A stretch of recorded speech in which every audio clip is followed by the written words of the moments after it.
joining us now.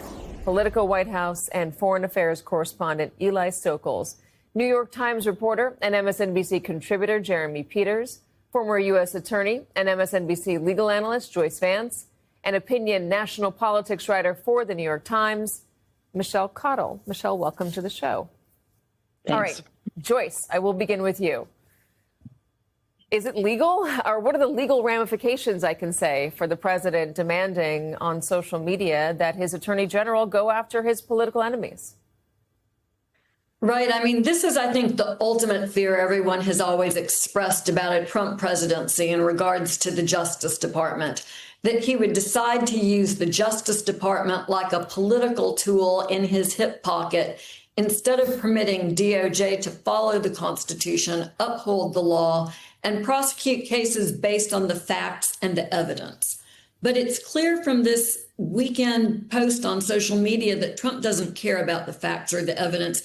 He's prejudged the guilt of these individuals. And so the legal ramifications, Katie, I think will become apparent if these cases go ahead. Will grand juries indict?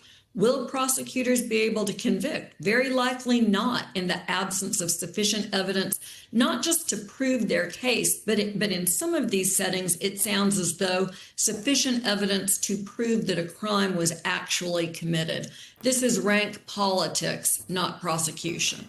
Eric Seibert resigned on Friday, Jeremy, because he believed he was being forced to bring charges, this is according to the reporting, against Letitia James without sufficient evidence to do so. There was this idea that she committed mortgage fraud. Letitia James, by the way, is the prosecutor here in New York who secured that $500 million settlement against him for fraud. By the way, that was overturned. The money, the number on that was too high. So the climate here, who is this person that's going to be replacing Eric Seibert? Lindsay Halligan.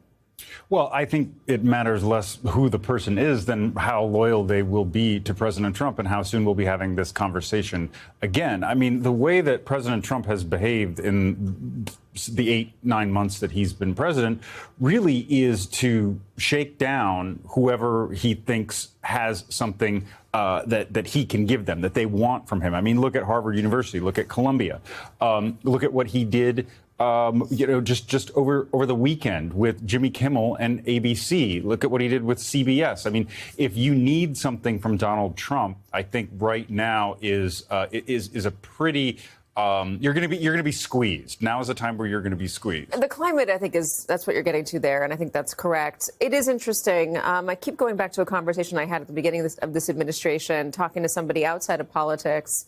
And he thought it would go a lot like the same as the last administration did, where it was very disorganized. There was a lot of turnover. There was a lot of infighting. There would be a lot of, Sturm und Drang, but nothing would really get done. And I said, no, I think they really know what they're doing this time. Look at Project 2025. Look at who he has around him. Look at, the support that the people who are around him have testified toward. They are much more adept at politics and the wielding of power in Washington this time around, Eli.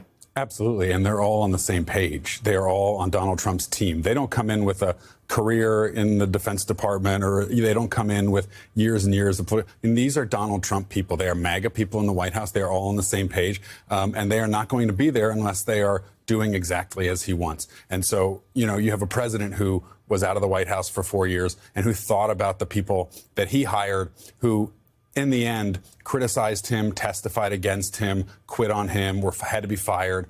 All that drama. He didn't want it anymore. He wanted people who towed the line, his line. And, seeing an attorney general resign, right, that's the outlier in this term, because nobody that close to him is doing that. I mean, I don't think we appreciate how unusual it is to see the attorney general, the president writing to her directly on social media, telling her what to do when, up until this presidency, there's been this long tradition of independence and separation between the White House and the Justice Department. And you now have an attorney general who is traveling with the president to sporting events, who is there, propping him up at cabinet meetings, complimenting him. It's just a very different situation. And I think it's what gives a lot of legal observers real consternation. Yeah, Michelle, I mean, there's a reason why I started with the Alberto Gonzalez controversy. It's the closest allusion